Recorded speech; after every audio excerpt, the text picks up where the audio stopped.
Welcome to This Explainer. Today, we're diving straight into something that literally affects every single one of us, every single day, our mental health. Whether you're a student, a frontline worker, an office employee, or a busy parent, this is all about the engine that drives your daily life. For the longest time, society has treated the mind and the body like they're totally separate things. But here's the reality. Taking care of your mind is exactly as important as taking care of your physical body. I mean, you wouldn't just ignore a broken arm, right? Well, you simply can't ignore a struggling mind either. Here is our roadmap for today. We'll quickly cover what mental health is, understand mental illness, look at causes and risk factors, spot the warning signs, and finally, map out the path to recovery. Section 1. What is mental health? Let's establish our baseline. So, mental health is definitely not just some abstract floating concept. It's an essential part of your overall health that practically dictates how you think, how you feel, how you relate to your loved ones, and how you make your daily decisions. It's basically the operating system running in the background of your entire life. Section 2. Understanding mental illness. What happens when things go wrong? Okay, we really need to draw a clear line between the everyday mental health we all possess and diagnosed mental illnesses. Mental health is our universal baseline. We all have it. Mental illness, on the other hand, refers to specific conditions that actually affect the mind. It's a super important distinction to make so we can talk about all of this accurately. And when that baseline is disrupted, mental illness shows up in very real, challenging ways. We're talking about severe stress, profound sadness, sudden social withdrawal, massive sleep problems, and just total emotional exhaustion. This is way beyond just having a bad day at work. We have clear labels for these conditions, things like anxiety, depression, bipolar disorder, schizophrenia, PTSD, and substance use disorders. Naming them is absolutely crucial, because it reminds us that these are medical realities. They aren't stereotypes, they are specific conditions that require professional diagnosis and treatment, just like diabetes would. Section 3. Causes and risk factors. Let's look at the roots of mental illness. It's rarely just one isolated thing that causes a mental illness. It's actually more like a giant interconnected puzzle. You've got biological factors, like your genetics and DNA.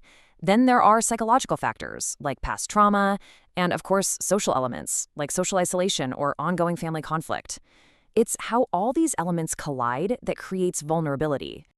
And we can't forget about our everyday environment.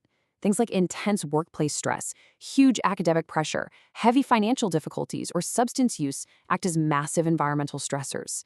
It just goes to show how much our external world can really trigger our internal struggles.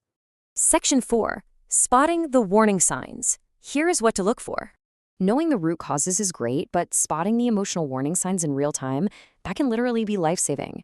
You want to watch out for persistent sadness, excessive worry, big mood changes, or if someone suddenly starts withdrawing from their loved ones. If a friend starts pulling away, that's a huge indicator they might be struggling quietly. And those emotional shifts almost always bleed into behavioral changes. Keep an eye out for sudden changes in sleep and appetite, struggling to concentrate, or just a total loss of interest in daily activities. These are giant red flags our bodies raise when the internal load is just too heavy to carry alone. Section 5. The path to recovery. Finding hope and help. Okay, we need to completely flip the script on this harmful old stigma. Seeking help is a sign of strength. Period. Reaching out and saying you're struggling takes immense courage. Vulnerability isn't a weakness. It's honestly the absolute foundation of bravery. So, what does getting better look like?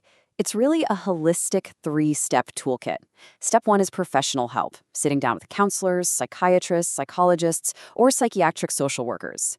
Step 2 focuses on personal habits, building mindfulness, regular exercise, healthy eating, and good sleep into your routine.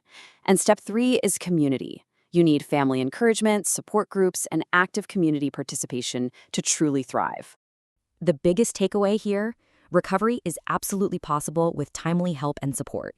A diagnosis is definitely not the end of the road. With the right interventions and community backing, getting better is a very real, tangible reality. And this is exactly why catching those warning signs early is a total game changer. Early support can literally change lives. By acting swiftly and stepping in with compassion, we can fundamentally alter a person's trajectory for the better. Timing is everything. Ultimately, promoting mental health awareness through education is our very best tool. Educating ourselves is absolutely key to supporting emotional well-being, fostering real empathy, and finally tearing down those outdated stigmas. So I'm going to leave you with this final thought to ponder today. How will you help build a world where everyone feels safe to talk about mental health? Whether it's checking in on a buddy or just being a little kinder to your own mind today, every single small action counts. Thanks for joining this explainer, and remember, your mental health matters.